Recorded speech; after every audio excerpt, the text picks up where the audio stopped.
Hi family friends, Friday morning இன்றைக்கி காலைல பார்த்தீங்கன்னா சாணி தண்ணி போட முடியல ஃப்ரெண்ட்ஸ், வேலை இருக்குது. அதனால் வாசலுக்கு மட்டும் தண்ணி தெளிச்சு சின்னதாக ஒரு கோலம் போட்டு முடிச்சிட்டேன். சாப்பாடு பார்த்தீங்கன்னா பீட்ரூட் செய்யலான்னு சொல்லிட்டு அரிஞ்சு வச்சுருந்தேன்.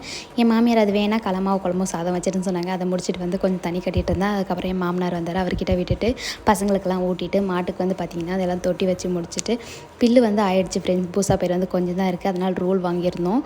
அந்த ரோலே பிரித்து எல்லாருக்கும் கொஞ்சம் கொஞ்சமாக போட்டு விட்டுட்டேன். நேற்று வந்து செடி கட்டணும் இல்லையா, இன்றைக்கி அது கொத்துறது இருக்குது. அது கொத்துறதுக்கு வந்து ஆளும் வரல, நேற்றும் வரல, இன்றைக்கும் வரல.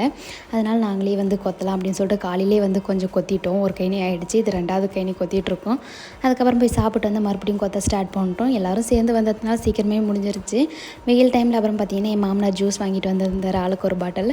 அது குடிச்சு முடிச்சுட்டு பசங்களுக்கெல்லாம் பார்த்திங்கன்னா தயிர் போட்டு வச்சுருக்கேன். இப்போ வெயில் டைம் இல்லையா, அவங்களுக்கு மதிய டைமில் ஊட்டினா நல்லது அப்படின்னு சொல்லிட்டு தயிர் போட்டு வச்சுருந்தேன். வந்த உடனே அவங்களுக்கெல்லாம் ஊட்டி முடிச்சுட்டு கொட்டாய்க்கு பார்த்திங்கன்னா காலையில் வந்து தட்டை இருக்கும் இல்லை சாணியம் வரும் இல்லை, அதையும் முடிச்சாச்சு ஃப்ரெண்ட்ஸ். இதே மாதிரி அடுத்த விளக்கில் பார்க்கலாம்.